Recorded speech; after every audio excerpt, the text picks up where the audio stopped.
Hello, welcome back to Math 7 with Mr. Passon. Today we are continuing our discussion on probability. This is Unit 11, Lesson 3, Sample Space. Now, today is the day that actually we're doing more with letters and symbols than we are with numbers. And so we're going to have to pay attention and talk about what our list of outcomes are. So when we're talking about the sample space, those are all the results that are reasonable in our experiment.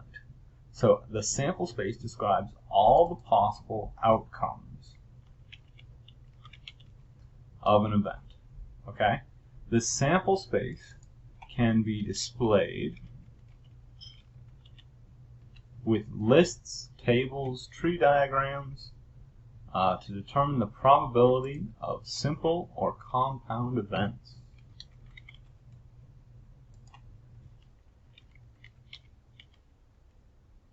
Okay, now a simple event is one that is described easily. A compound event is generally described, it would help if I had the O in compound. Compound event is generally made up of two or more simple events.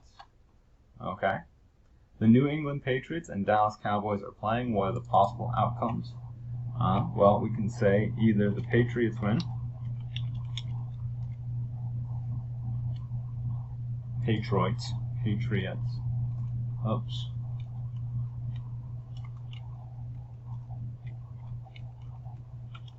The Cowboys win,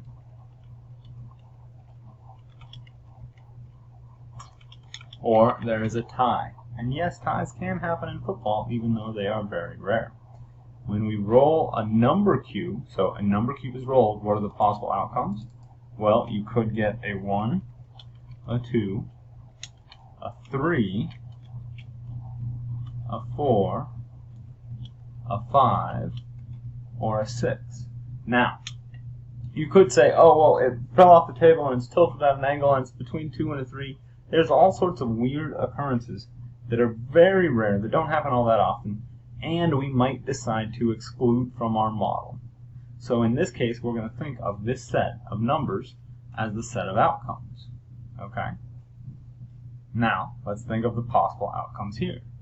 For breakfast, Jamie can choose from cereal, eggs, or a muffin. She can also drink coffee, orange juice, or milk. Okay? What are all the possible outcomes? And then the follow-up question, how many outcomes are there? Well, let's just say she has cereal. Alright, cereal. Okay, and then she also has coffee. So cereal and coffee is one combination.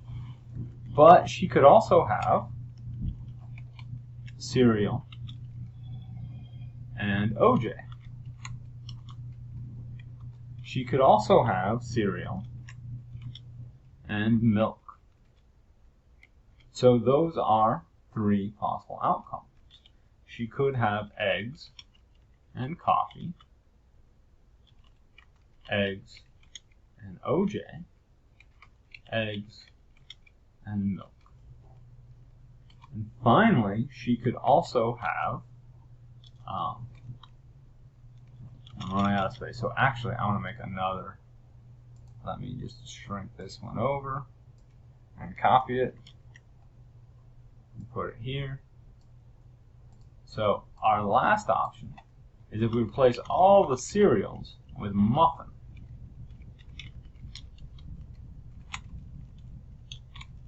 So she could have a muffin with coffee, a muffin with OJ, or a muffin with milk.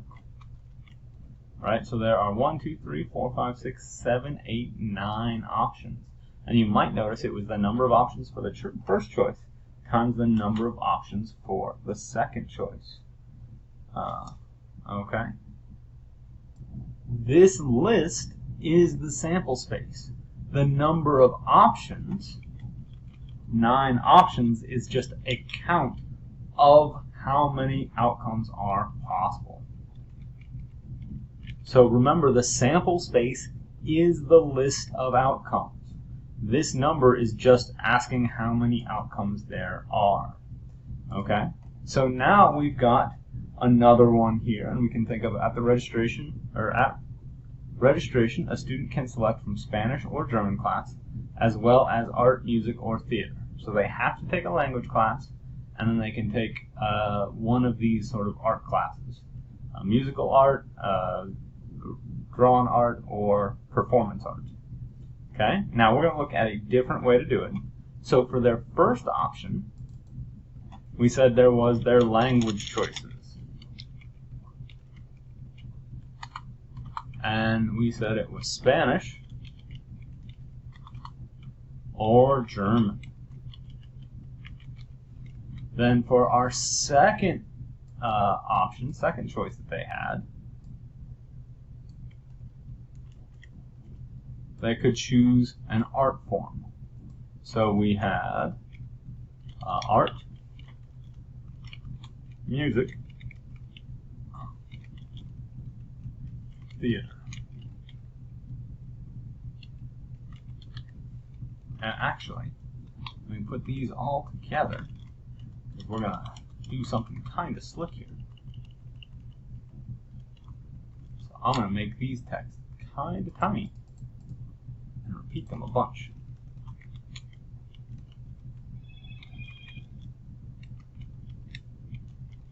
So for our language classes, oh, actually I need to repeat them twice because we only had two options. We could have picked, and I'm going to pick my line tool here, Spanish or German. And then for Spanish, we could have picked art, Control CV,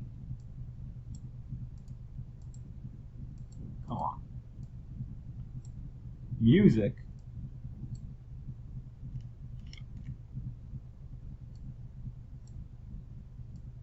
or theater. And then for German, we could have picked art, music, or theater.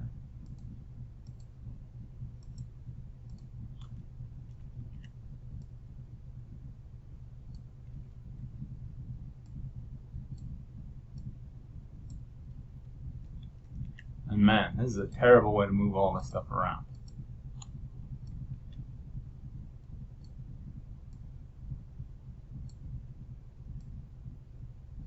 Now this is often what we call a tree diagram, and I'm not doing a great job of making it a tree diagram because normally we put all these branches together so they all meet up at the same point, and we're like, oh, it looks like branches coming off of a tree and they branch out. So I'm going to try to fix that and look a little bit.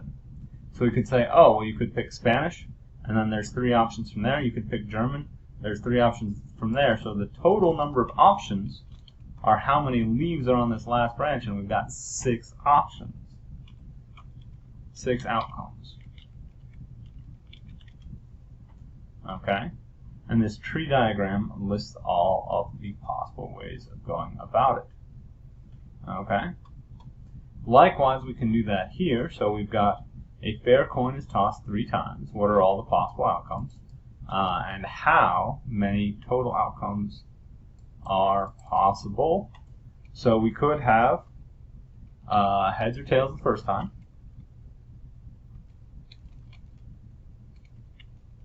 Then off of this one, we could have had heads or tails.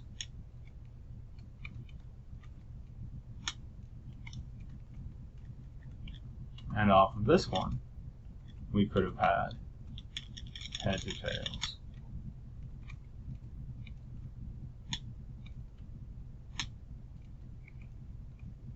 And then, for our third one, come on.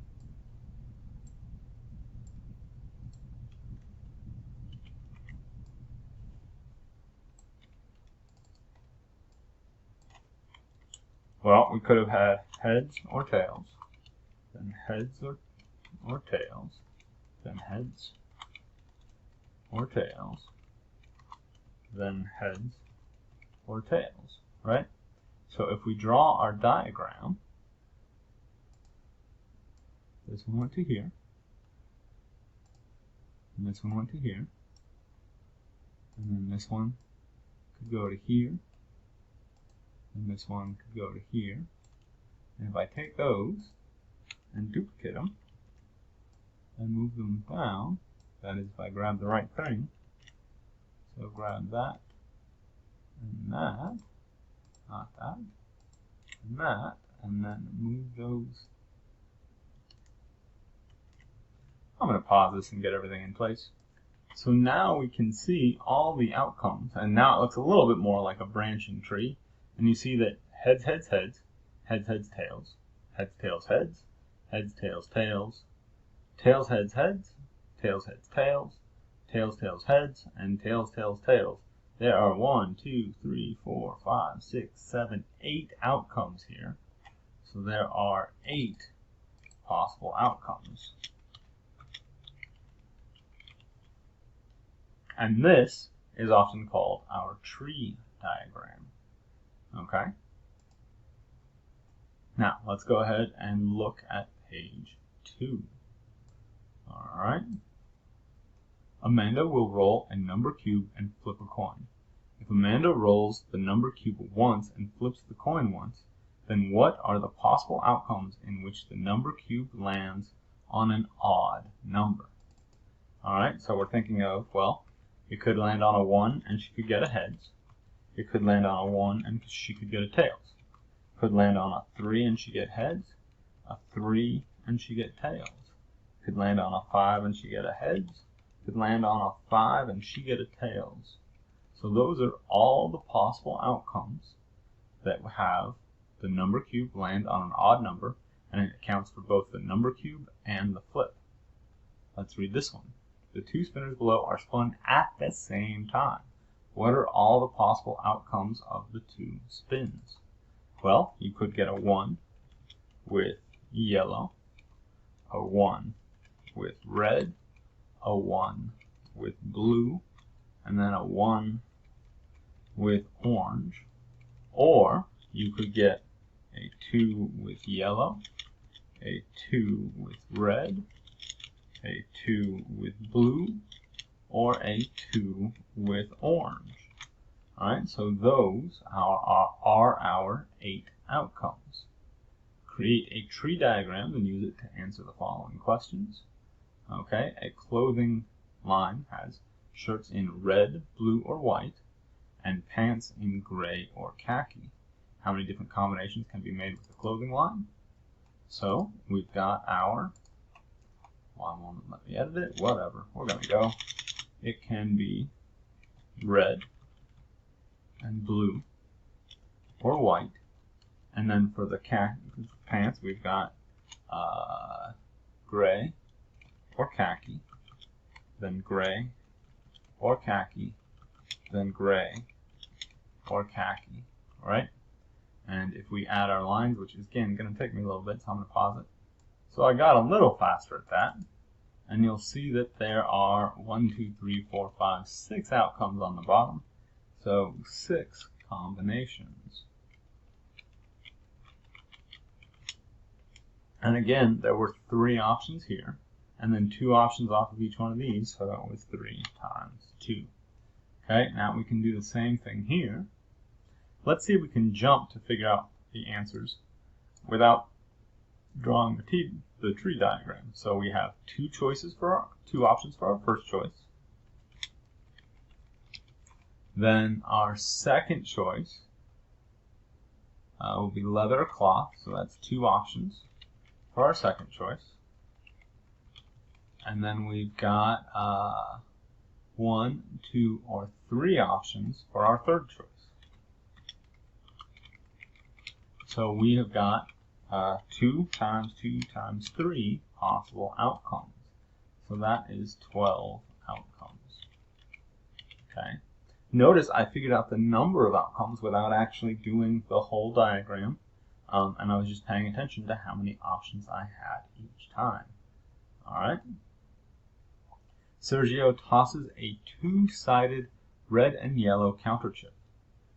Create a tree diagram to represent all the possible outcomes of the coin landing on red or yellow. Okay. Well, how many times does he toss it?